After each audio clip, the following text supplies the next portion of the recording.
오늘의 주요 뉴스입니다. 코로나19 신규 확진자가 1차 대유행 때 이후 처음으로 500명대를 기록했습니다. 방역당국은 거리두기 2단계 효과가 나타나려면 한두 주 더 걸린다며 다음 달 초까지 하루 400명에서 600명대 확진자가 나올 것이라고 내다보았습니다. 경기 연천의 신병교육대에서 확진자가 70명까지 늘어나자 국방부가 군 거리두기 2.5단계로 올리고 전 장병의 휴가와 외출을 금지했습니다. 코로나 청정 지역이었던 울릉도에서도 어민이 확정 판정을 받아 비상이 걸렸습니다. 법무부가 윤석열 검찰총장의 재판부 불법 사찰 의혹과 관련해 대검찰청에 수사를 의뢰하고 다음 달 2일 징계위원회를 소집했습니다. 윤 총장은 행정소송을 제기했고 검사들은 성명서를 내는 등 반발하고 있습니다. 미성년자 성착취물을 제작해 유포한 혐의를 받는 박사방 운영자 조주빈에게 징역 40년이 선고됐습니다. 재판부는 공범 5명에게 적용된 범죄 집단 조직 혐의도 유죄로 판단했습니다. 철거 문제로 재개발조합과 갈등을 빚어온 서울 장위동 사랑제일교회에 대한 법원의 3차 명도 집행이 시작 7시간 만에 중단됐습니다. 교인들이 화염병을 던지며 저항했는데 경찰은 폭력 행위에 대해 엄정 수사할 방침입니다. 아르헨티나의 전설적인 축구 선수 마라도나가 향년 60세로 숨졌습니다. 아르헨티나 대통령이 4월간 국가 애도 기간을 선포하는 등 전 세계에서 추모의 물결이 이어지고 있습니다.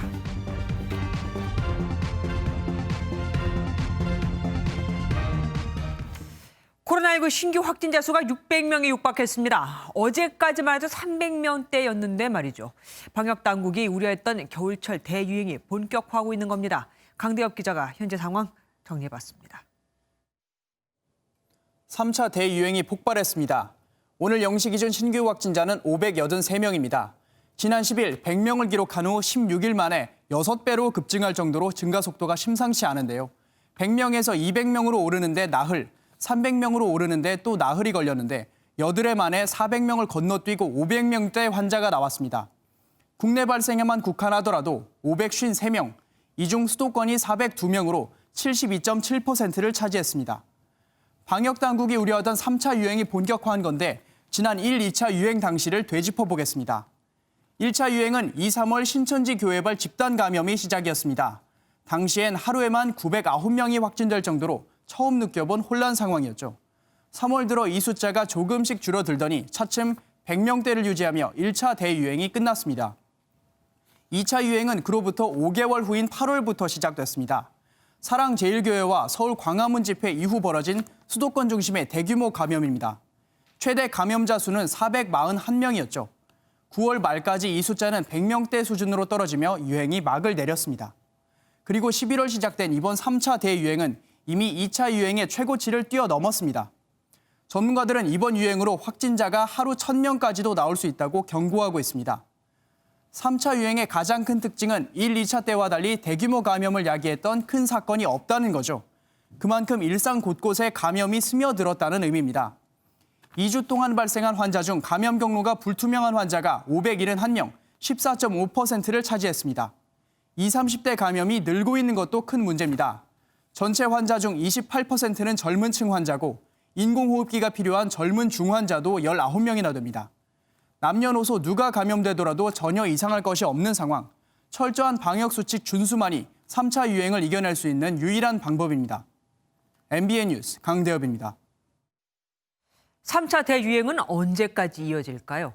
안타깝게도 방역당국은 다음 달 초까지, 그러니까 다음 주말쯤이 되겠죠. 이때까지 하루 400명에서 600명대 확진자가 지속적으로 발생할 것이라고 예상했습니다. 이혁준 기자입니다. 방역당국은 거리두기 2단계 격상 효과가 나타나려면 최소 한두 주의 시간이 필요하다고 보고 있습니다. 2단계가 잘 지켜질 경우 3차 대유행의 예상 정점은 다음 주말쯤입니다. 수학적 예측 결과 12월 초까지는 1일 400에서 600명대의 신규 확진자가 지속 발생할 수 있을 것으로 예상됩니다. 최근 2주 동안 감염 경로를 알 수 없는 환자는 14.7%까지 늘었고 연쇄 감염도 계속되고 있습니다. 정부는 일단 거리두기 효과가 나타날지 확인한 뒤 2.5단계 격상 여부를 판단한다는 입장입니다. 또 위중증 환자는 상대적으로 적은 78명으로 젊은 층 확진자가 많아 급증하지 않았다고 설명했습니다. 문제는 거리두기에 실패해 감염자가 폭증할 경우입니다. 하루에 한 9만 건 정도 검사가 가능한 걸로 보고 있는데 최근에 저희가 검사 가능한 기관을 한 30여 개 정도 더 확대를 했습니다. 현재 전국의 중증 환자가 입원 가능한 병상은 110개, 생활치료센터는 정원 중 52%가 차 있습니다. MBN 뉴스 이혁준입니다. 서울에서는 처음으로 신규 확진자가 200명을 넘어섰습니다. 에어로빅 학원에서 한 명이 이틀 만에 66명이 됐고 구청에서도 집단 감염이 발생하면서 서울은 말 그대로 코로나19 비상 상황이 됐습니다. 강세영 기자가 보도합니다. 서울의 한 에어로빅 학원입니다. 수강생 모습은 보이지 않고 문은 굳게 닫혀 있습니다. 지난 23일 이 학원 수강생 한 명이 확진 판정을 받았습니다. 다음 날 수강생 등 5명이 추가로 확진 판정을 받았고 가족과 직장 동료로 퍼져 모두 66명이 감염됐습니다. 이 학원은 지하에 있어 창문을 통한 환기가 안 됐고 이용자 간 거리두기가 유지되기 힘든 환경이었습니다. 하루에 2차례 이상 그 프로그램에 참여하신 분들도 여러 분 계셨기 때문에 이제 이용자 간 거리라든지 친밀도 이런 것들이 좀 그 집단 감염을 생기게 한. 노원구청에서도 첫 확진자가 나온 뒤 15명이 추가로 확진 판정을 받으면서 서울은 코로나19 비상 상황입니다. 어제 하루 동안 나온 확진자만 213명. 코로나 사태 이후 최다 수치입니다. 지난 18일 확진자가 100명을 넘었고 20일 노량진학원 집단 감염으로 156명까지 증가한 뒤 잠시 주춤하다 다시 급증하고 있습니다. 어느 단계에서 폭발적으로 늘어날 수는 있는데 우리가 사회적 거리두기 단계를 잘 활용을 한다면은 한 열흘에서 2주 정도가 되면 일정 부분 감소 효과를. 서울시는 사회적 거리두기를 잘 지켜달라고 당부하는 한편 새로운 방역 대책을 만들겠다고 밝혔습니다. MBN 뉴스 강세현입니다. 부산에서는 음악 연습실발 감염이 확산되고 있습니다. 확진자가 처음으로 사흘 연속 2자릿수를 기록했는데 수도권에 이어 부산시도 거리두기를 2단계 수준으로 끌어올렸습니다. 박상호 기자입니다. 확진자가 무더기로 나온 부산의 한 음악 연습실입니다.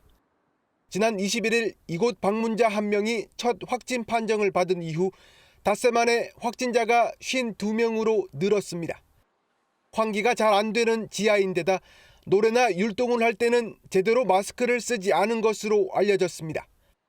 이 음악실 관련 접촉자만 1,300여 명, 꼬리를 무는 연쇄 감염이 현실화되고 있습니다. 접촉자로 분류된 한 요양병원 직원이 확진 판정을 받았고 같은 병동의 환자 3명이 추가로 확진됐습니다. 그 병동에 한 60분 정도 계신데 부분 코호트 격리 들어가고 전부 자가 격리 들어갔습니다. 초등학교 2곳에서도 확진자가 발생하는 등 부산에선 사흘 연속 2자릿수 감염자가 나왔습니다. 지난 2월 21일 첫 확진자가 나온 이후 처음입니다. 전국 사회적 거리두기 단계 격상에 앞서서 자체적으로 내일 0시를 기해 사회적 거리두기 2단계에 준하는 조치를 시행을 하겠습니다. 경남 진주에선 제주 연수를 다녀온 이 통장 관련 확진자가 하루 사이 26명이 늘어 모두 59명이 됐습니다. 2단계 격상 후에도 감염자가 속출하면서 불안감이 커지고 있습니다. MBN 뉴스 박상호입니다. 코로나19 3차 대유행이 걷잡을 수 없이 확산하고 있는 건 감염 경로를 알 수 없는 확진자가 너무 많기 때문입니다. 지금도 570명이 넘거든요. 이들이 어디서 누구를 만났는지 역학조사가 쫓아갈 수 없는 상황이다 보니 감염이 좀처럼 잡히질 않는 겁니다. 권영봉 기자가 보도합니다. 오늘 전남 나주시에서 코로나19에 확진된 4명은 모두 지난 24일 처음 확진된 전남 367번 관련 확진자입니다. 최초 확진자의 배우자와 초등학생 자녀 2명을 포함해 사흘 만에 관련 확진자는 15명까지 늘어났습니다. 확진자가 다녀간 식당 주인과 손님 등 접촉자 5명도 한꺼번에 감염돼 지역사회 감염이 빠르게 퍼지는 모양새입니다. 하지만 이른바 슈퍼 전파자인 전남 367번이 어디서 어떻게 감염됐는진 여전히 오리무중입니다. 경기 김포시에서도 지역 주민 등 5명이 신규 확진됐는데 30대 1명과 40대 1명은 감염 경로가 확인되지 않고 있습니다. 지난 12일부터 25일까지 2주 동안 발생한 국내 코로나19 신규 확진자 수는 3,936명입니다. 이 가운데 감염 경로가 불명확한 사례는 571명으로 전체의 14.5%를 차지했습니다. 특히 감염 경로를 알 수 없는 확진자 가운데 활동성이 강한 젊은 층이 많아 추적 조사 반경을 가늠하기가 어렵습니다. 방역의 측면에서 본다면 이것은 관리해야 할 범위가 크게 넓어졌다는 의미로서 어느 때보다 더 많은 노력이 필요합니다. 방역 당국의 역학 조사가 쫓아갈 수 없는 상황이다 보니 통제에서 벗어나는 전파가 지금 이 순간도 곳곳에서 이뤄지고 있습니다. MBN 뉴스 권용범입니다.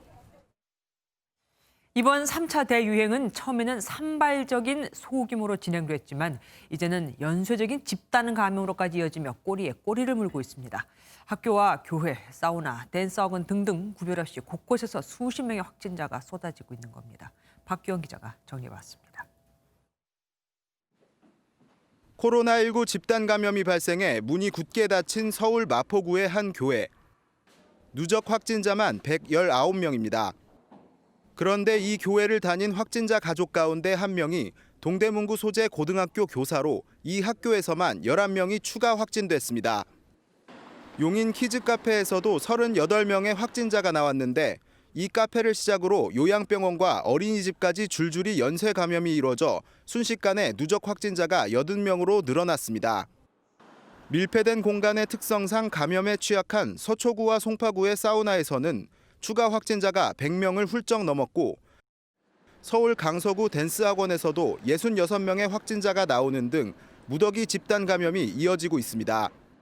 어느 특정 지역에서 한두 군데에서 큰 유행이 있고 이어서 이제 역학조사를 통해서 그 통제가 가능했는데 생활 주변에서 곳곳에서 집단 발생이 동시다발로 생기기 때문에 방역이 발빠르게 대응하기 어려운 상황이 최근 한 달간 발생한 집단 감염은 14건에서 41건으로 순식간에 3배 이상 늘었습니다.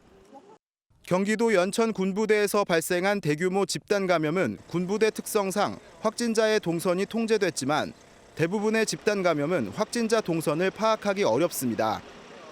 N차 감염이 어디에서 멈출지 알 수 없는 상황이 나타나고 있습니다. MBN 뉴스 박규원입니다. 경기도 연천의 육군 신병교육대에서는 확진자가 70명까지 늘어났고 이 때문에 경기도에서도 신규 확진자가 역대 최다를 기록했습니다. 국방부는 국내 거리두기 단계를 2.5단계로 올려 전 장병의 휴가와 외출을 금지했습니다. 백길준 기자입니다. 코로나19 집단 감염이 발생한 육군 5사단 신병교육대 확진자가 간부 4명을 포함해 총 70명으로 늘었습니다. 국방부는 어제 새벽 훈련병 1명이 확진 판정을 받아 신병교육대 인원 860여 명에 대해 실시한 전수조사 결과를 발표했습니다. 확진자가 발생한 이곳 신병교육대는 생활관과 식당에 칸막이를 설치하고 시간대를 나눠 식사하는 등 방역 지침을 강화하고 있습니다. 대규모 코로나 확진자 발생에 서욱 국방장관은 어젯밤 긴급 주요 지휘관 회의를 열고 군내 거리두기를 2.5단계로 격상시켰습니다. 11월 26일부터 12월 7일까지 전 부대에 대해 군내 거리두기를 2.5단계로 격상하였습니다. 이 기간 중 전 장병의 외출과 휴가가 잠정 중지되고 이에 따라 신병교육은 입소 후 2주간 영해 활동 없이 영내 훈련만 실시하고 부대 훈련도 필수적인 훈련만 진행하게 됩니다. 지난 18일부터 사흘간 진행된 방산 전시회인 DX코리아에 참석한 육군 간부 4명도 확진 판정을 받았습니다. 군부대 집단 감염의 여파로 경기도에서는 어제 하루에만 183명의 신규 확진자가 추가돼 역대 최대치를 기록했습니다. MBN 뉴스 백길종입니다. 동해로 조업을 나간 제주 어민이 울릉도에서 확진 판정을 받으면서 그동안 코로나 청정 지역이었던 울릉도도 비상에 걸렸습니다. 기자가 가보니 어선은 항구를 수시로 드나들지만 발열 체크 등 선원 관리는 제대로 이루어지질 않고 있었습니다. 심우영 기자가 다녀왔습니다. 울릉도에서 첫 코로나19 확진자는 제주 어민입니다. 지난 22일부터 동해에서 조업하던 중 기침과 발열 증세가 나타났고 이틀 뒤 울릉군 선별진료소 검사에서 확진 판정을 받았습니다. 이 어민은 울릉도 저동항에서 택시를 타고 울릉군 보건의료원을 오간 것으로 확인됐습니다. 택시 타고 가기는 했는데 혹시 바닷가 쪽에서 이제 밀접 조치가 있는지 우리 저희들도 계속 추적을 하고 있습니다. 울릉군은 택시기사 2명과 의료원 직원 등 8명을 검사한 결과 1차 음성 판정이 나왔습니다. 하지만 첫 확진자 소식에 주민들은 불안감을 감추지 못합니다. 처음 열어갖고 뭐 했다고 그러니까 내가 깜짝 놀랐어요. 당시 불안하고 그 배가 지금 제주도로 내려갔다는데. 어선 관리도 문제입니다. 여객선과 달리 수시로 항구를 드나드는 어선은 발열 체크가 이루어지지 않고 있어 자칫 감염 통로가 될 수 있습니다. 어선 같은 경우에는 타고 오다가 뭐 예를 들어서 주의보나 걸리고 하면은 바로 대구에서 내려버리니까 내리기 전에 한번 방역을 다 하고 내리면 아무 생각 없을 텐데. 울릉군은 확진자 등 선원 5명을 제주도로 회항시키고 항구에 대한 방역 체계를 강화하기로 했습니다. MBN 뉴스 심호영입니다. 일주일 앞으로 다가오는 수능도 문제죠. 이은혜 과교육부 총리는 학생 확진자의 70%가 가족 감염이라며 수험생을 둔 가족은 친목 활동이나 모임을 자제해달라고 호소했습니다. 심가연 기자가 보도합니다. 수능을 일주일 앞둔 수험생과 수험생 가족, 그리고 방역당국이 극도로 긴장하고 있습니다. 혹여 49만 명이 보는 수능 시험이 코로나 확산의 또 다른 변곡점이 될까 우려하고 있습니다. 급기야 교육당국이 대국민 호소문까지 발표했습니다. 교육부 장관으로서 대학 수학능력시험의 책임자로서 간곡하게 호소드립니다. 우리 국민 모두가 수험생을 둔 학부모의 마음으로 오늘부터 일주일 동안 모든 일상적인 친목 활동을 잠시 멈춰 주시기를 요청드립니다. 이번 달 학생 확진자의 70%가 가족 간 감염으로 수험생을 둔 가정에서는 가족 간에도 거리 두기를 해달라고 당부했습니다. 실제 울산에서는 확진된 한 초등학생이 중고등학생인 가족 2명을 감염시키면서 울산 지역 초중고 3곳이 전부 등교 중지되기도 했습니다. 현재 확진 판정을 받아 병원과 생활치료센터에서 수능을 치를 수험생은 21명, 자가격리 중인 수험생은 114명입니다. 정부는 확진되거나 자가격리 중인 수험생들이 모두 별도의 고사장에서 시험을 치를 수 있도록 전년보다 50% 늘어난 3만 1,400여 개의 시험장을 준비하고 있습니다. 가족도 일단 일이나 어쩔 수 없는 경우에만 나가고 공부는 일단 집에서 저 말고도 다 그렇게 많이 하고 최대한 아무도 잘 안 만나고. 한편 광주 전남에서도 첫 교내 감염이 발생하는 등 오늘 하루에만 전국 유초중고에서 38명의 확진자가 나왔습니다. MBN 뉴스 심가현입니다. 방역의 사각지대를 파고드는 확진 사례도 계속 나오고 있습니다. 서울에서 선제 검사를 받았던 관광객이 제주에 가서 확진 판정 통보를 받는 일도 있었고 인천 유흥주점을 다닌 해양경찰관은 동선을 밝히지 않아 52시간의 방역 골든타임을 놓치기도 했습니다. 신재우 기자가 보도합니다.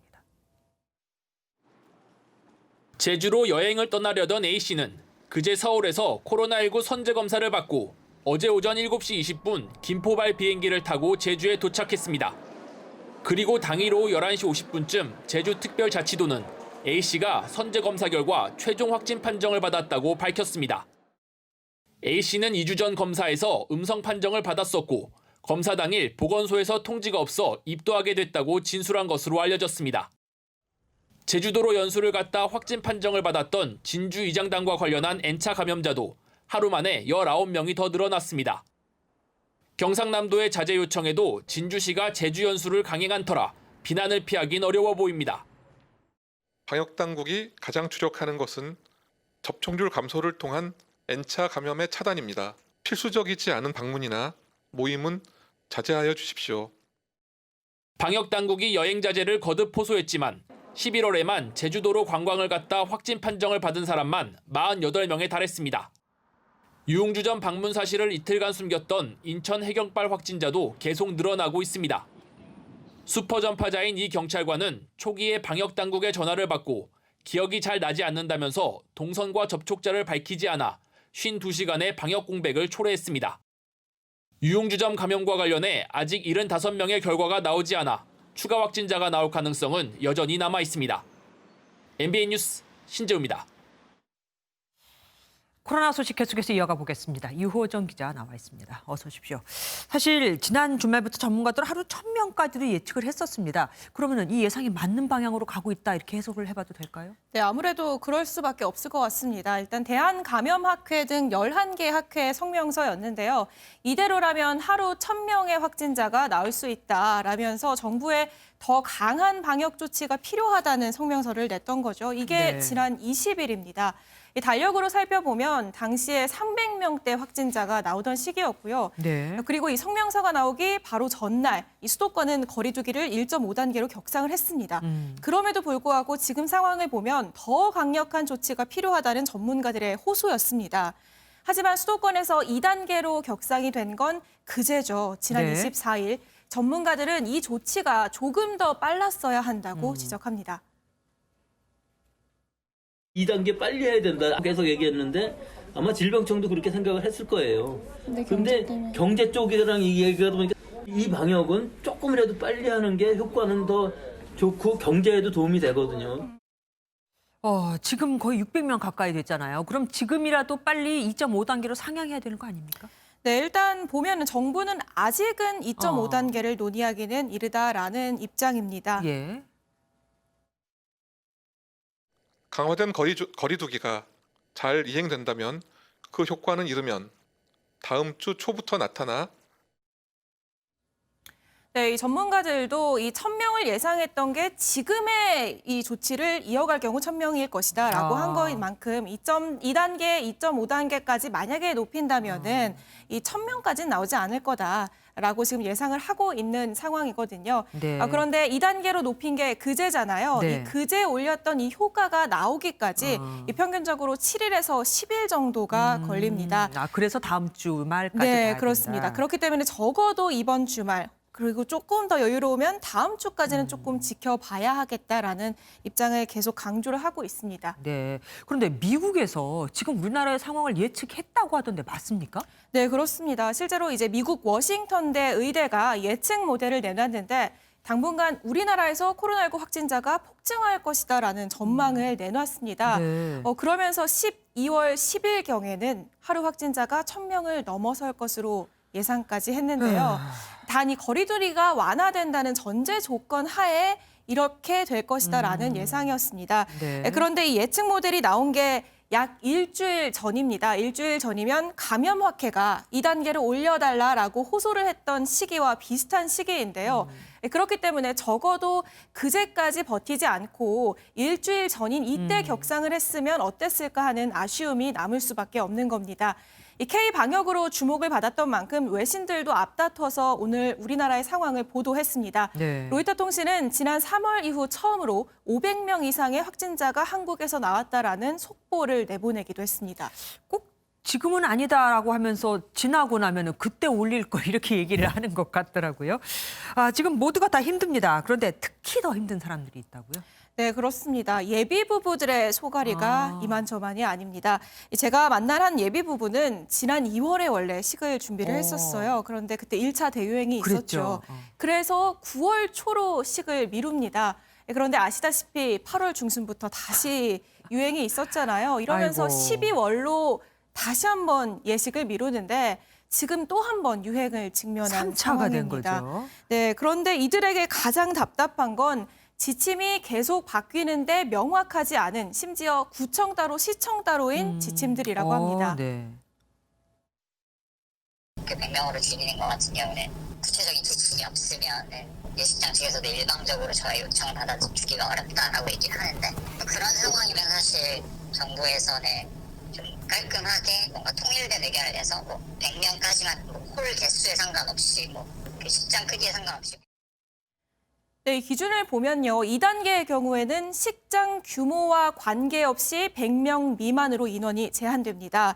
이 1.5단계와 비교를 했을 때 이 제한 규모의 차이가 있잖아요. 그러니까 네. 거리두기 간격과 관계없이 100명 이상이 한 행사를 위해서 모일 경우에 감염 위험이 있다라는 판단인 겁니다. 예. 그런데 대부분의 예비부부들 정작 그럼 우리 100명 미만으로 하겠다라고 예. 해도 마음대로 줄이지도 못합니다. 그 이유는 예식장은 이렇게 100명 미만으로 정해져 있는 저 기준이 애매모호하다 보니까 쪼개져 있는 다른 공간들까지 하객을 받으려 하기 때문입니다. 아, 영상으로라도 보십시오. 뭐 네, 이런 식으로 그렇습니다. 한다 이거군요. 고민이 많겠습니다. 그런데 이런 가운데 다른 유형의 재감염 사례가 발견됐다고 하더라고요. 그러면은 지금 개발 중인 뭐 치료제나 백신 같은 건 뭐 소용이 없게 되는 겁니까? 네, 그런 우려가 지금 나오고 있는 상황인데요. 일단 정확하게 얘기하면 처음 발견된 사례는 아니고요. 지난 9월에 방역당국이 재감염 의심 사례가 있다라고 보고를 한 바 있는데 이 사례가 전문가 검토를 거쳐서 국제학술지에 정식으로 재감염 사례로 보고가 됐습니다. 네. 이 서울에 거주하는 20대 여성이고요. 3월에 확진이 됐다 회복이 됐는데 4월 초에 다시 양성 판정을 받았습니다. 이게 어떤 의미인지 보건당국의 얘기부터 들어보겠습니다. 재감염이 계속 나온다면 백신이 무력해지느냐? 요거는 아직까지 알 수 있는 것은 아닙니다. 다만 이제 인플루엔자 백신 같은 경우라도 항체가 지속되는 기간은 이제 6개월 정도로 봅니다. 네, 아직까지 뭐 큰 변이가 보고된 바가 없기 때문에 지금 개발되고 있는 백신이 완전히 무용지물이다라고까지는 할 수 없지만 어쨌든 지금 독감 주사처럼 예. 주기적으로 코로나19 백신을 접종해야 하는 상황이 올 수도 있다는 의미입니다. 6개월 간다고 뭐 얘기도 잠깐 나왔는데 그러면 독감 우리 1년에 한 번 맞잖아요. 이거는 1년에 2번 맞을 수도 있겠다라는 생각도 듭니다. 한 가지만 더 여쭤볼게요. 중국에 가는 게 더 어려워졌다고요? 네, 그렇습니다. 우리나라 상황이 이렇다 보니까 중국이 또 한 번 규정을 강화했습니다. 네. 지난 11일이었죠. 중국에 들어가려면 국적과 상관없이 한국에서 중국으로 가는 비행기를 타면 PCR 검사 음성 확인서 2장을 제출하도록 규제를 강화한 바 그랬었죠. 있습니다. 네. 근데 이걸로 부족하다고 판단을 했는지 이제는 혈청 항체 검사까지 요구하기로 했습니다. 이렇게 되면 앞으로 중국에 가려면 비행기를 탑승하기 전 이틀 내로 코로나 PCR 검사와 혈청 항체 검사 2가지를 모두 받아야 하고요. 이 검사 결과를 중국 대사관에 제출을 해서 녹색 건강 코드를 신청해야지만 비행기를 탈 수 있게 됩니다. 사실 중국에서 우리나라로 들어올 때는 자가격리만 하고 있습니다. 네. 그렇기 때문에 또 한 번 국내 누리꾼들의 불만이 터져 나올 것 같습니다. 시간도 시간대로 많이 들고 또 비용도 만만치 않게 많이 들게 생겼습니다. 걱정입니다. 오늘 말씀 여기까지 들을게요. 고맙습니다. 자영업자들은 하루하루가 힘들죠.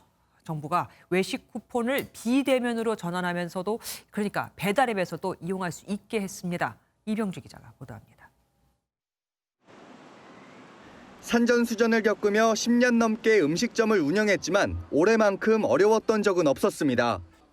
코로나19 확산과 재확산, 반복되는 위기에 직원까지 줄이고 하루하루 버티고 있지만 임대료 내기도 버거운 상황입니다. 지금 이 상황에서는 매출이라고 할 것도 없고 정말 무슨 내가 가져갈 수 있는 이익이라는 건 없고 다만 임대료 내려고. 이주열 한국은행 총재는 이번 코로나19 재확산으로 인한 소비 분야의 충격이 8월 재확산 때보다 클 수 있다고 진단했습니다. 상황이 이렇자 정부가 거리두기 단계와 관계없이 외식 쿠폰을 쓸 수 있도록 비대면 전환을 검토하겠다고 밝혔습니다. 쿠폰 적용 대상에 배달앱을 포함한다는 계획인데 구체적인 방식을 마련해 연내 가동을 목표로 하고 있습니다. 또 온라인을 중심으로 내수 촉진 행사를 진행하고 4조 원 이상의 재정을 추가로 투입해 경기 하강을 막을 방침입니다.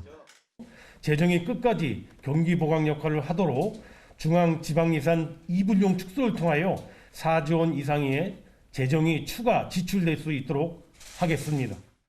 금융당국도 코로나19 사태가 길어지는 상황을 반영해 연체 위기에 빠진 개인 채무자들의 대출 원금 상환 유예 기간을 6개월 연장하기로 했습니다. MBN 뉴스 이병주입니다. 미국에선 하루에 코로나19로 숨진 사람이 2,300명을 넘었습니다. 40초에 1명꼴로 숨진 거죠. 상황이 이런데도 벌써 500만 명 가까이가 공항을 다녀갔습니다. 추수감사절 연휴가 시작됐거든요. 신혜진 기자입니다. 뉴욕의 한 술집입니다. 안으로 들어가니 한쪽에서 코로나19 검사가 한창입니다. 주문을 하려면 먼저 코로나 음성 판정부터 받아야 합니다. Kind of an option, and just to ensure that eating here is, safer than most places. It's nice to have. 미 전역에서 대규모 인구 이동이 이루어지는 추수감사절을 맞아 감염을 예방하기 위한 자구책입니다. 미국에선 22일 연속 하루 신규 확진자가 10만 명 이상 발생했습니다. 목숨까지 잃은 사람은 어제 하루 2,300명을 넘습니다. 미 보건당국이 재차 이동 자제를 공고하고 나섰지만 지난 닷새간 공항을 이용한 사람은 500만 명에 가깝습니다. All you're going to see is a week, 2 weeks from now, a huge increase in what's already a horrendous spike. 유럽 각국은 연중 최대 명절인 크리스마스를 약 한 달 앞두고 봉쇄령을 연장하며 방역 고삐를 죄고 있습니다. 식당 영업 금지와 여행 자제 등 고강도 조치에도 이탈리아는 하루 2만 5천여 명, 러시아 2만 3천여 명, 독일 2만여 명이 감염돼 확산세가 꺾이지 않고 있습니다. 봉쇄에 대한 거센 반발이 이어지자 일부 유럽 국가들은 크리스마스 연휴 기간 한시적인 완화책을 내놓고 있는데 연휴가 끝난 뒤 확산세가 더 심해질 수 있다는 우려가 나옵니다. MBN 뉴스 신혜진입니다.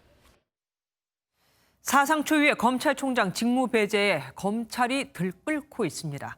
전국 고검장 6명, 또한 이성윤 중앙지검장 등 2명을 뺀 전국지검장 모두 검찰청에선 평검사들을 중심으로 추미애 장관에게 처분을 철회해달라는 목소리가 줄을 잇고 있는데 검란이라는 말까지 나오고 있습니다. 취재기자 서울중앙지검에 나가 있습니다.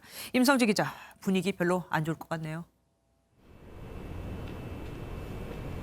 전국 최대 규모의 서울중앙지검에서도 윤석열 검찰총장의 직무정지에 반발하는 목소리가 나왔습니다. 서울중앙지검 부부장 검사들은 성명서를 내고 법무부 장관의 총장에 대한 징계 청구와 직무집행 정지는 검찰개혁 정신에 역행한다고 비판했습니다. 중앙지검 외에도 서울 동부지검과 대전지검, 대구지검 등 전국에서 평검사회의 개최와 성명서 발표 등 집단 반발이 잇따르고 있습니다. 이렇게 평검사들이 공식적으로 목소리를 내는 건 지난 2013년 최동욱 검찰총장 사퇴 당시 이후로 7년 만입니다. 현재 상황을 윤 총장 개인의 문제가 아닌 법치주의와 형사사법 제도의 뿌리가 흔들릴 수 있다고 보고 집단 행동에 나서고 있다는 분석입니다. 평검사들뿐만이 아니던데요. 검찰 고위 간부들도 추 장관에게 처분을 철회해달라고 요청을 하고 있다고 하던데요. 검찰 최고위 간부인 고등검찰청 검사장들이 추미애 장관에게 처분을 재고해달라고 건의했습니다. 조상철 서울고검장 등 전국고검장 6명은 검찰의 정치적 중립과 직결되는 문제라며 객관적인 평가와 판단 제고를 건의한다고 요청했습니다. 일선 지검장들의 성명도 이어졌습니다. 김우곤 북부지검장을 비롯한 검사장 17명은 검찰개혁의 목표가 왜곡되거나 진정성이 훼손되지 않도록 검찰총장에 대한 처분을 냉철하게 재고해달라고 밝혔습니다. 한마디로 평검사에서부터 시작된 반발이 검찰 중간 간부, 검사장까지 전 조직으로 번져가고 있다고 표현할 수 있겠습니다. 검찰뿐 아니라 진보 성향의 시민단체인 참여연대도 과도한 조치라며 추 장관 비판에 가세했습니다. 검찰 안팎의 거센 비판에 직면한 만큼 추 장관의 부담은 더 커질 것으로 보입니다. 지금까지 서울중앙지검에서 MBN 뉴스 임성재입니다. 감찰을 방해했다니 통보조차 받은 적이 없다. 직무 집행정지 등은 사실상 해임으로 임기제 취지를 부인하고 민주주의와 법치주의에 대한 부정이다. 윤석열 검찰총장이 입장을 밝혔습니다. 윤 총장은 이에 앞서서 법원에 직무배제 집행정지 신청에 이어 취소 소송을 제기했죠. 김정 기자가 보도합니다. 윤석열 검찰총장이 추미애 법무부 장관의 직무배제 처분을 취소해달라며 행정법원에 소송을 제기했습니다. 또 본안 소송의 판단이 나올 때까지 직무배제 처분의 효력을 중단해달라는 집행정지 신청도 법원에 냈습니다. 직무배제 조치 후 하루 만에 윤 총장은 대학 동창이자 사법연수원 동기인 이완규 변호사와 고등학교 선배인 이서궁 변호사를 선임해 본격 법적 대응에 돌입한 겁니다.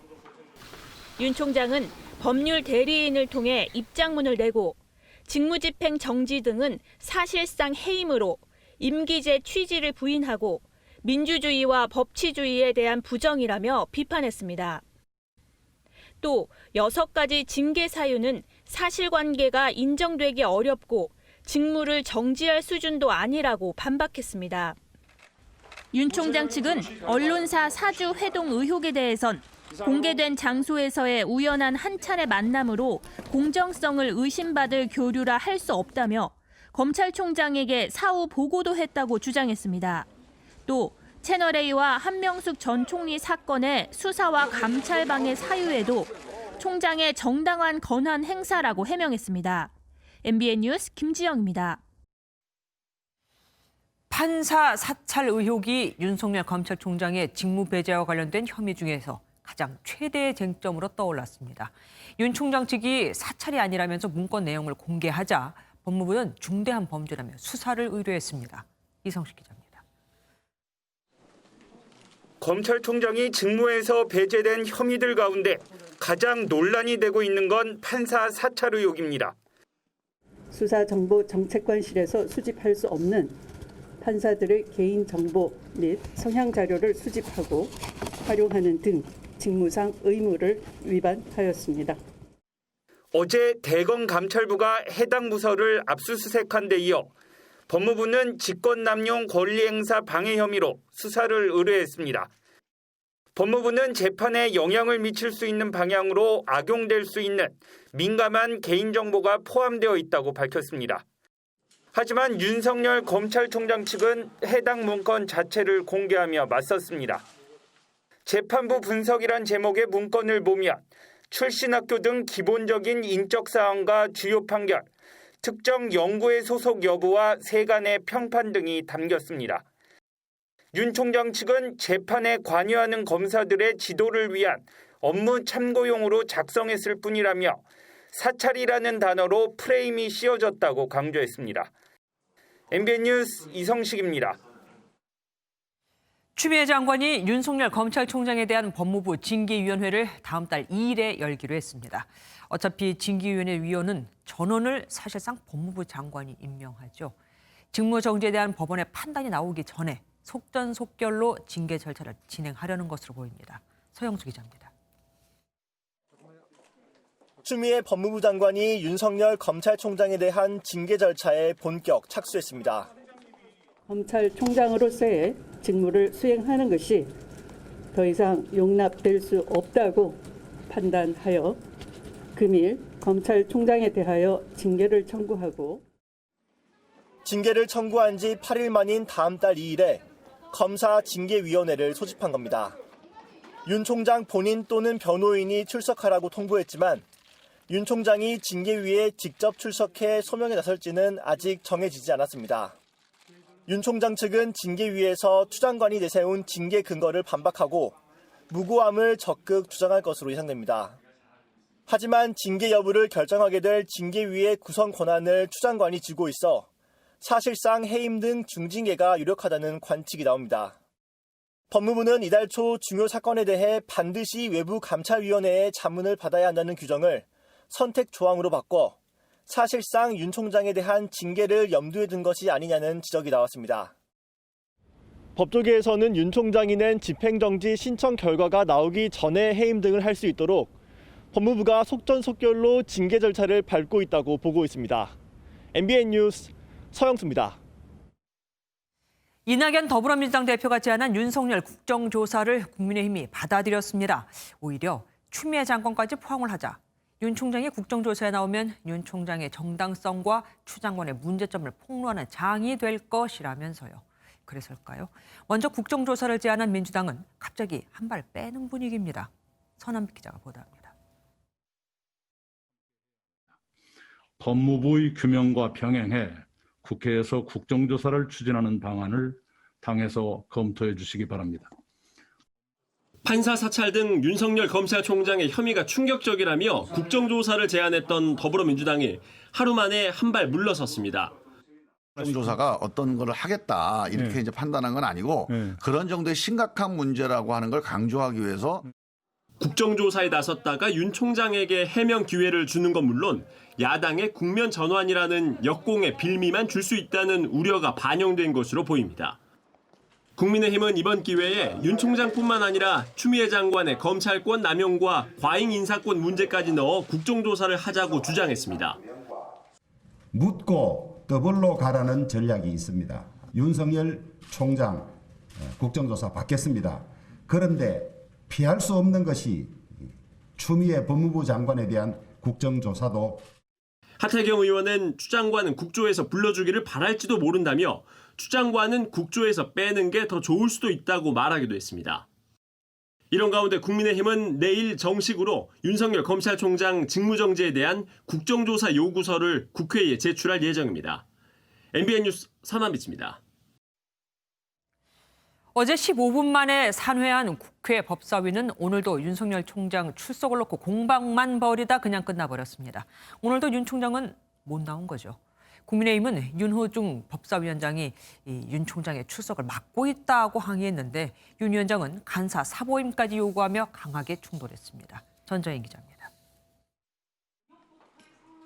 어제 윤석열 검찰총장의 출석을 놓고 대치하다 15분 만에 산회했던 국회 법사위 전체 회의. 국민의힘 법사위원들은 오늘 윤호중 법사위원장을 항의 방문하고 법사위 전체 회의 개회 요구서를 법무부와 대검찰청에 보내지 못하도록 막았다고 비판했습니다. 법무부 장관이나 윤석열 총장이 출석할 수 있는 길을 애시당초 원천봉쇄해버린 그런 상황입니다. 윤 위원장은 간사 간 합의 사안을 국민의힘이 일방적으로 밀어붙이고 있다며 불쾌감을 표시하고 김도읍 간사의 사보임을 요구하고 나섰습니다. 이런 간사하고 위원회 운영을 앞으로 계속할 수 있을런지 심히 걱정스럽습니다. 원래 대표께서 미리 잘 고민하셔서 김도욱 간사를 사보임해 주셨으면 좋겠습니다. 조수진 국민의힘 의원의 거래 제안설에 윤 위원장이 강하게 비난하는 소동도 빚어졌습니다. 공수처법과 경제 3법 이거를 처리해주면 윤석열 검찰총장 출석을 검토할 수 있다. 그러니까 맞바꾸자는 그런 제안 같은데 저희는 그냥 농담으로 받아들이고요. 농담도 아니고 그다음에 정색하고 정식으로 제안한 것도 아닙니다. 그 양반이 찌라시 만들 때 버릇이 나온 것 같아서 유감스럽네요. 이후 열린 법사위 전체 회의에서도 윤 총장 출석을 놓고 여야가 팽팽히 맞섰고 결국 40여 분 만에 끝났습니다. MBN 뉴스 전정인입니다. 추미애 법무부 장관과 윤석열 검찰총장이 결국 법정 싸움을 벌이게 됐죠. 복잡한 재판 과정에서 어떤 게 핵심이 될지 사회부 이혁근 기자와 알아보도록 하겠습니다. 어서 오십시오. 앞서 보니까 윤 총장이 법원에 낸 게 두 가지더라고요. 집행정지 신청, 본안소송. 이게 두 개가 무슨 차이가 있는 겁니까? 네, 추 장관 처분을 일시 정지해달라, 그리고 취소해달라. 이렇게 두 가지 판단을 법원에 요청했다고 볼 수 있습니다. 먼저 추미애 장관이 자신에게 한 직무배제 처분의 효력을 취소 소송의 결론이 나올 때까지 잠깐 멈춰달라. 이게 바로 집행정지 신청입니다. 말 그대로 잠깐 집행을 멈추는 거죠. 그리고 방금 말씀드린 취소 소송, 조금 자세히 말씀드리면 추 장관이 한 직무배제 처분 자체를 취소해달라는 소송도 걸었습니다. 네, 그럼 법원이 판단할 것도 두 가지라는 얘기인데 나중에 한번 다 중요하겠지만 지금 상황에서는 어떤 게 더 중요하다고 볼 수 있을까요? 네, 핵심은 집행정지가 되느냐 마느냐입니다. 법원이 집행정지 결정을 내리면 곧바로 윤 총장은 직무에 복귀할 수가 있습니다. 시기적으로 봐도 취소 소송보다 집행정지가 중요한데요. 취소 소송은 다뤄야 할 쟁점이 많아서 윤 총장 임기인 내년 7월 전에 법원의 판단이 나오긴 사실상 어렵습니다. 결국 윤 총장이 실제 총장직을 수행을 하려면 법원의 집행정지 판단이 가장 중요하다고 볼 수가 있겠습니다. 그럼 집행정지 판단은 좀 빨리 나오나 봅니다. 여기서는 무엇을 가지고 다투게 될까요? 네, 이르면 다음 주에 결론이 나올 것으로 보이는데요. 쟁점은 집행정지가 되지 않았을 때 회복하기 어려운 손해가 있느냐인데요. 윤 총장 측은 취소 소송 결론이 나올 때까지 직무가 정지되면 총장 임기가 단축되는, 그러니까 나중에 회복할 수 없는 손해가 발생한다고 주장하고 있습니다. 네. 이에 반해서 법무부는 대검 차장검사가 총장 직무 대행을 맡고 있어서 참고 견디기 어려운 손해는 아니라고 맞설 전망입니다. 결국 윤 총장 측은 비위 혐의 모두 사실 무근이어서 징계 사유가 될 수 없다는 입장이고 법무부는 비위 혐의자가 총장직을 수행하면 공공복리를 해친다면서 대립각을 세울 것으로 보입니다. 법원이 아무래도 가장 관심을 가질 만한 건 본인들하고 관련이 된 사안 아니겠습니까? 판사 사찰이라고 하는 문건일 텐데 이 문건 내용 공개됐죠? 네, 맞습니다. 이 문건이 판사 사찰이다 아니다를 놓고 법적으로 어떻게 판단을 할 것인지를 놓고 대립할 것 같은데요. 문건을 만든 성상욱 검사는 미행이나 뒷조사를 한 것처럼 오해되고 있지만 전혀 아니라고 밝힌 바 있습니다. 공개된 문건에는 판사들의 학력이나 가족관계, 재판 스타일 등이 적혀 있고 기사에 올랐던 내용이나 세평 등이 정리돼 있습니다. 네, 검란이라고 부를 수 있을 만큼 많은 검사들이 지금 추 장관에게 불만을 많이 갖고 있습니다. 그런데 변호사 단체에서도 목소리를 냈다고요? 네, 맞습니다. 검사들이 사실상 자신의 인사권을 쥐고 있는 추 장관에게 연이어 반대 목소리를 냈는데요. 고위직이라고 할 수 있겠죠. 고검장, 검사장부터 평검사까지 내부망인 2%세 마치 연판장처럼 글을 올리고 있습니다. 네. 다만 윤 총장과 수사 관련해서 이견을 보였던 이성윤 중앙지검장과 추 장관 아들 군복무 특혜 의혹을 불기소한 김관정 동부지검장, 추 장관이 윤 총장의 수사 지휘권을 박탈했던 라임 사태를 수사 중인 이정수 남부지검장은 이름을 올리지 않았습니다. 대한변협에서도 반대 목소리를 냈습니다. 직접 들어보시죠. 지금 현재 제시된 증거만으로는 검찰총장의 직무를 정지할 만큼 명백하지는 않아서 좀 성급한 결정이었다고 생각합니다. 법원의 고민이 이만저만이 아니겠습니다. 당장 중요한 판단은 다음 주쯤 나올 수 있다고 하니까 지켜봐야겠네요. 지금까지 말씀 잘 들었습니다. 성착취물을 유포하는 텔레그램 대화방 운영자 조주빈에게 징역 40년이 선고됐습니다. 최대 유기 형량이 50년이니까 거의 무기징역에 맞먹는 겁니다. 함께 재판에 넘겨졌던 공범들은 물론 제작, 유포에는 참여하지 않고 단순히 돈을 주고 보기만 한 회원에게는 각각 7, 8년의 형이 선고됐습니다. 먼저 손기준 기자가 보도합니다. 저에게 피해를 입은 모든 분들께 진심으로 사죄의 말씀을 드립니다. 멈출 수 없었던 악마의 삶을 멈춰주셔서 정말 감사합니다. 결국 악마의 삶이 법정에서 단죄됐습니다. 성착취물을 제작 배포하고 범죄단체를 조직하는 등 총 14가지 혐의로 기소된 박사방 운영자 조주빈에 대해 법원이 징역 40년을 선고했습니다. 앞서 재판에서 조 씨 측은 일부 피해자를 협박하거나 성범죄는 저지르지 않았다고 주장했지만 재판부는 이를 받아들이지 않았습니다. 그러면서 범행의 중대성과 치밀함, 피해자의 수와 정도, 사회적 해악, 조 씨 태도를 고려하면 장기간 사회에서 격리해야 한다고 밝혔습니다. 성착취물 제작 등에 가담했던 전직 공무원 천모 씨와 피해 여성들의 정보를 유출한 사회복무요원 강모 씨에게도 각각 징역 15년과 징역 13년이 선고됐습니다. 그 밖에 박사방 유료 회원과 미성년자였던 태평양 이모군에 대해서도 최소 징역 5년 이상의 중형이 내려졌습니다. 판결 직후 조 씨는 결심 재판 때와는 달리 동요하는 기색 없이 서울구치소로 향했습니다. MBN 뉴스 송규준입니다. 조주빈에게 징역 40년이라는 중형이 선고될 수 있었던 건 재판부가 텔레그램 박사방을 하나의 범죄 집단으로 인정을 했기 때문입니다. 앞으로 비슷한 사건의 본보기가 되겠죠. 어떤 근거로 그렇게 판단할 수 있었는지 이어서 박자원 기자가 설명해드립니다. 조주빈은 지난 6월 23일 텔레그램 박사방을 운영하고 이 공간에서 아동 청소년 성착취물을 유포한 혐의로 추가 기소됐습니다. 당시 검찰은 박사방에서 조주빈을 중심으로 38명의 조직원이 유기적으로 역할을 분담했다며 공소사실에 적었는데 재판부도 박사방 구성원이 조주빈 지시로 저마다의 역할을 함으로써 범행 규모와 반복성에 직접 영향을 줬다며 박사방을 형법 114조가 정한 범죄 집단에 해당한다고 봤습니다. 공범인 미성년자 태평양 이모군은 영리 목적으로 성착취물을 반복해 올렸고 강모 씨는 SNS에 피해자 유인 광고 게재를, 공무원 신분일 때조차 범행에 징역 15년을 선고받은 천모 씨는 피해자에게 성매매를 권유했습니다.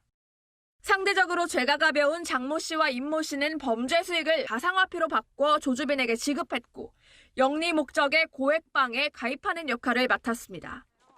특히 조 씨 측은 범죄 집단 조직주에 대해선 형량을 예상하기 어려웠다는 입장입니다. 저희도 예측하기가 좀 어려운 그런 측면이 있어서 다른 아동 청소년 음란물 제작이라든지 법정형이 결코 낮지가 않은. 총 14가지 혐의로 조주빈에게 적용될 수 있었던 최대 형량은 징역 45년. 징역 40년의 중형이 선고될 수 있었던 데에는 범죄 집단 조직죄가 크게 작용됐다는 판단입니다. MBN 뉴스 박자한입니다. 보름 뒤면 미성년자 성폭행범 조두순이 출소를 하죠. 그런데 조두순이 처음 거주하기로 했던 아파트가 아닌 다른 곳으로 이사를 할 모양입니다. 이미 그 집 주변에 안심벨과 CCTV를 설치하고 모의 훈련도 다 해놨는데 말이죠. 윤규란 기자입니다. 경찰은 조두순의 출소를 대비해 최근 법무부 보호관찰소와 합동으로 범죄 재발에 대한 모의 훈련을 펼쳤습니다.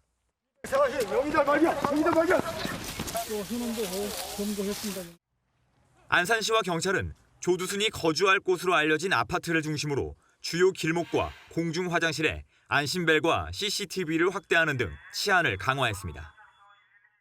그런데 최근 조두순의 아내가 현 거주지 인근의 다른 지역에 전입 신청을 한 것으로 알려졌습니다. 다음 달 13일 조 씨가 출소하면 아내가 이사한 곳에서 함께 생활할 것으로 보입니다. 조두순의 거주지가 변경되면 그동안의 방범 대책 수정이 불가피한 상황입니다. 당정은 부랴부랴 형기를 마친 흉악 범죄자를 일정 기간 보호시설에 격리하는 법률을 제정하기로 했습니다. 출소 후에도 재범 가능성이 큰 사람 때문에 또 다른 피해가 생기는 걸 막으려는 조치입니다. 좀 제대로 사회로 복귀하는 데 필요한 여러 가지 치료라든지 재활이라든지 하는 것들을 할 수 있게 하고 일반 국민들은 또 특히 아이들은 조금 안전하게 지낼 수 있게 하기 위해. 하지만 법이 제정돼도 형기를 마친 조두순까지 소급 적용할 수 없어 이미 범죄를 저지르고 사회로 나온 사람들에 대한 관리제도 개선이 시급하다는 지적입니다. MBN 뉴스 윤기란입니다. 사랑제일교회에 대한 3차 명도 집행 과정에서 화염병까지 등장했습니다. 결국 이 집행은 7시간 만에 중단됐죠. 김종민 기자가 보도합니다. 골목 곳곳에 뿌연 가루와 이물질들이 날아다닙니다.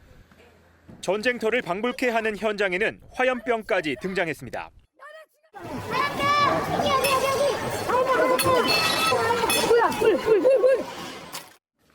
사랑제일교회에 대한 세 번째 명도 집행은 새벽 1시쯤부터 시작됐습니다. 서울 북부지법 집행인력 570명이 동원됐는데 교인들이 버스로 진입로를 막는가 하면 화염병을 던지면서 저항했습니다. 결국 명도 집행은 무산됐고 집행인력들은 오전 8시 반쯤 현장에서 철수했습니다. 이 과정에서 집행인력 3명 등 모두 7명이 부상을 입고 병원으로 옮겨졌습니다. 이번 명도 집행은 지난 5월 장위 19역 재개발 조합 측이 사랑제일교회를 상대로 낸 명도 소송에서 승리하면서 이뤄졌습니다. 앞서 지난 6월 진행된 2차례 강제 집행 역시 교인들이 저항하면서 모두 무산됐습니다. 교회 측은 현재 명도 소송 항소심이 고등법원에서 진행되고 있고 재판에서 조합원 지위를 인정받으려 한다고 밝혔습니다. 2심 판결은 완전히 분위기가 바뀌고 있어요. 조합원 지위 여부가 인정이 될 것 같아요. 한편 경찰은 화염병을 던지는 등 폭력을 행사한 이들에 대해 전담팀을 구성해 엄정 수사하겠다고 밝혔습니다. MBN 뉴스 김종민입니다.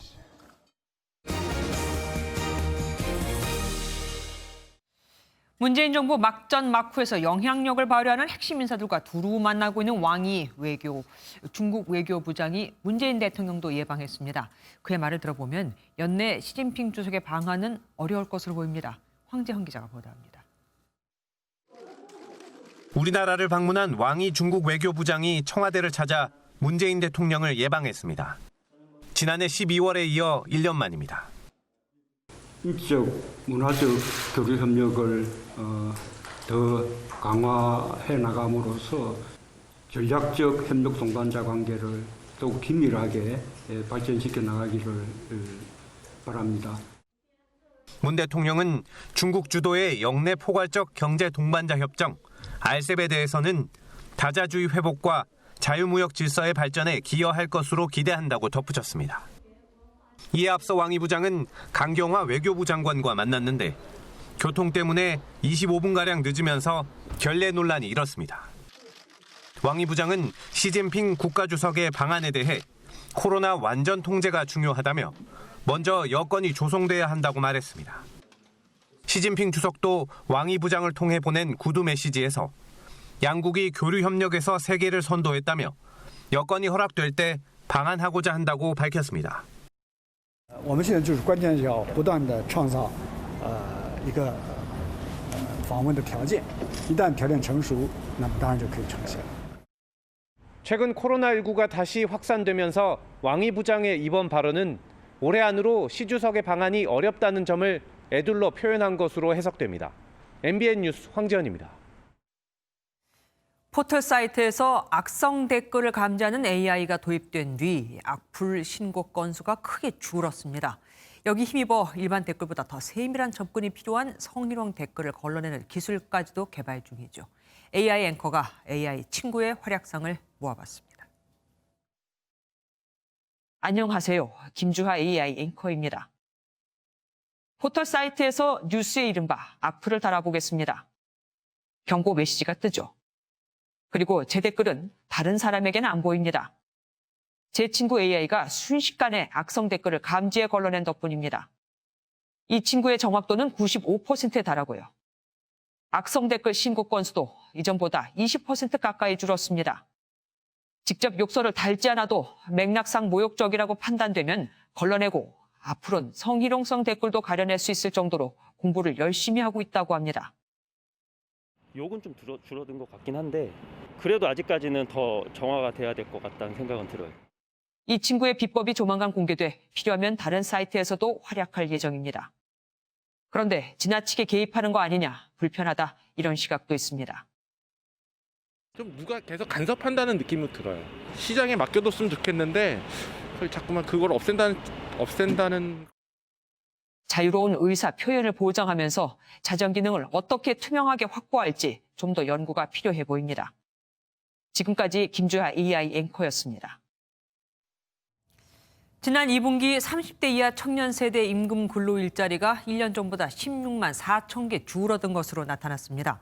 청년 일자리의 감소는 코로나19 여파로 제조업이나 숙박, 음식점업 등 20, 30대 점유율이 높은 산업에서 일자리가 감소한 것이 주된 원인으로 보입니다. 다만 통계청은 전체 임금 근로 일자리는 50대 이상을 중심으로 늘어나면서 1년 전보다 21만 1천 개가 증가했다고 설명했습니다. 아르헨티나의 축구 영웅 마라도나가 60세의 나이에 심장마비로 별세했습니다. 실력도 훌륭했지만 여러 구설로 말도 많았죠. 빈소는 아르헨티나 대통령 궁에 마련됐습니다. 이기정 기자입니다. 아르헨티나의 축구 선수 디에고 마라도나가 부에노스아이레스 인근 자택에서 숨졌습니다. 사인은 지난 3일 뇌 수술 후 회복 중에 찾아온 심장마비입니다. 향년 60세. 은퇴 전후 약물과 마약 논란으로 구설에 오르기도 했지만 마라도나는 브라질의 펠레와 함께 가장 위대한 축구 선수로 평가받습니다. 1986년 멕시코 월드컵 8강전, 잉글랜드와의 경기에서 0대0이었던 후반전. 공은 왼손에 맞고 골대를 향했지만 심판은 그대로 골로 인정했습니다. 이른바 신의 손 50 논란에도 실력은 의심의 여지가 없었습니다. 등번호 10번, 167cm 작은 키에도 순간 스피드와 현란한 드리블로 상대를 허수아비로 만들었습니다. 고국에는 월드컵 우승컵을, 만년 중위권이었던 이탈리아 나폴리에는 리그 우승컵을 선물했습니다. Ho di nuovo el área de Napoli en tutto il mio corpo. 고국인 아르헨티나뿐 아니라 이탈리아 나폴리 등 세계 곳곳에서 축구 영웅을 그리는 애도 물결이 이어졌습니다. Muy tristes y quisimos venir aunque sea a dejar un recuerdo y hacer una especie de ritual nuestro. 예선전이 열린 챔피언스 리그에선 경기에 앞서 묵념 시간이 마련됐습니다. Une source d'inspiration pour tous les jeunes, pour tous les millions de jeunes à travers le monde et pour moi, même si moi mon idole était Enzo Francescoli. 리틀 마라도나로 불린 메시 등 선수들은 트위터를 통해 전설이여 안녕, 친구를 잃어 슬프다며 애도를 표했습니다. 아르헨티나 정부는 사흘간의 국가 애도 기간을 선포하고 대통령궁에 빈소를 마련했습니다. MBN 뉴스 이기종입니다.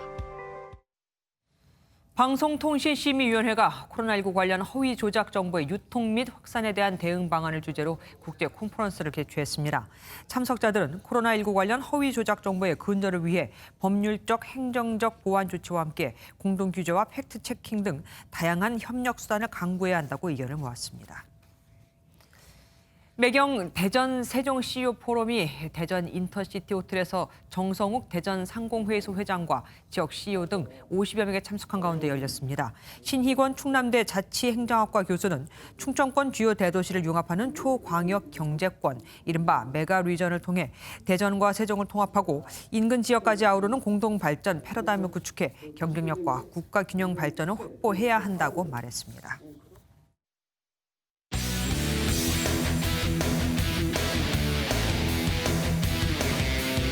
스포츠 뉴스입니다. 프로축구 일부 승격 전쟁은 결국 경남과 수원FC의 대결로 압축됐습니다. 어젯밤 준 플레이오프에서 2번의 비디오 판독으로 기사회생한 경남이 플레이오프에 직행한 수원마저 넘을 수 있을까요? 조유로 기자입니다. 비기기만 해도 플레이오프에 오르는 경남은 에디뉴의 선제골을 내줘 탈락 위기에 몰렸습니다. 10분 후 고경민이 동점골을 넣어 한숨 돌렸지만 곧바로 대전의 페널티킥을 허용했습니다. 그런데 킥을 하기 전 대전 선수가 먼저 움직인 게 VAR에 포착돼 무효 처리됐고 다시 찬 공은 골대를 외면했습니다. 종료 1분을 남기고 허용한 골도 VAR에서 대전의 파울이 발견돼 무효가 되면서 결국 1대1 무승부. 정규리그 순위가 높은 경남은 기적적으로 플레이오프에 올라 수원FC와 일부 승격을 건 단판 승부를 벌이게 됐습니다. 승격의 기회를 쉽게 내줄 생각은 없고요. 90분 내내 그 심리적으로 상대를 굉장히 괴롭힐 겁니다. 언제든지 한 골을 먹게 되면 무너질 수밖에 없는 상황이기 때문에 5년 만에 승격에 도전하는 정규리그 2위 수원은 비기기만 해도 1부 리그에 올라갈 수 있습니다. 이겨도 된다는 그런 생각이 자칫 정말 큰 독이 될 수 있기 때문에 저희들이 승리하기 위한 그런 경기를 하도록 하겠습니다. 지면 끝나는 최후의 승격 전쟁. 1부 리그로 가는 주인공은 오는 일요일 판가름 납니다. MBN 뉴스 조유로입니다. NC의 창단 첫 한국 시리즈 우승 감흥이 채 가시기도 전에 스토브 리그가 시작됐습니다.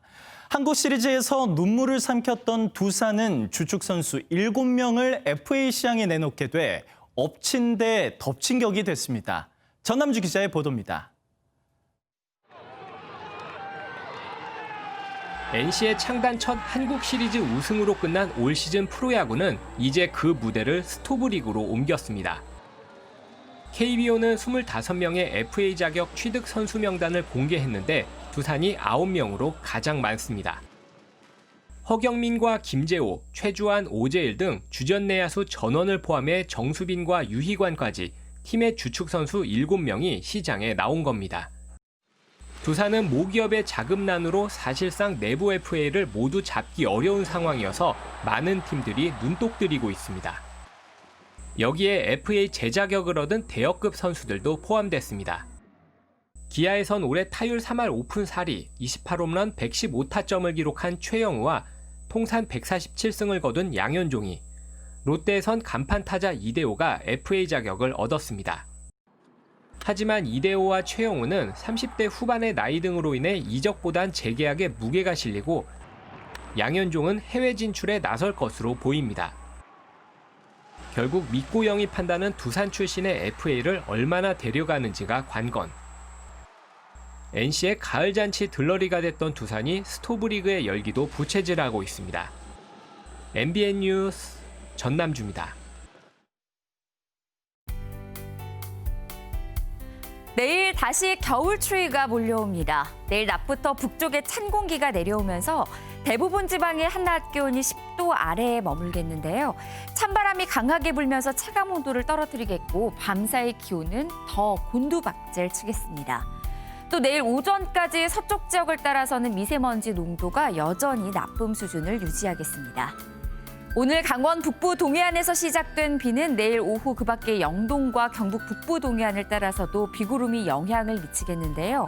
비의 양은 5에서 많게는 30mm가량이지만 강원 산지를 따라서는 최고 5cm, 제주 산지에는 1cm 안팎의 눈이 쌓이는 곳도 있겠습니다.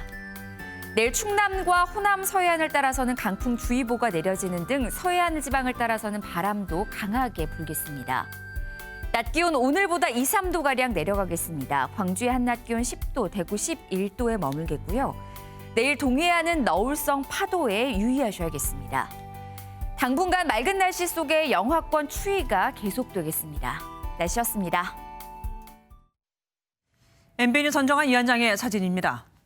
아이를 비밀리에 사고 파는 중국 인터넷 채팅방에 10개월 된 아들을 판다는 글이 올라왔습니다. 우리 돈 1,700만 원 정도의 아이를 팔겠다는 내용이었는데 거래는 실제로 이루어졌고 결국 이 남성은 붙잡혀 징역 6년을 선고받았죠. 우리도 얼마 전 SNS 앱에서 아이를 판다는 내용의 글이 올라왔었죠. 남의 나라 일이라고 욕도 못하겠습니다. MBN 종합뉴스 여기서 마치겠습니다. 함께해 주신 여러분 고맙습니다.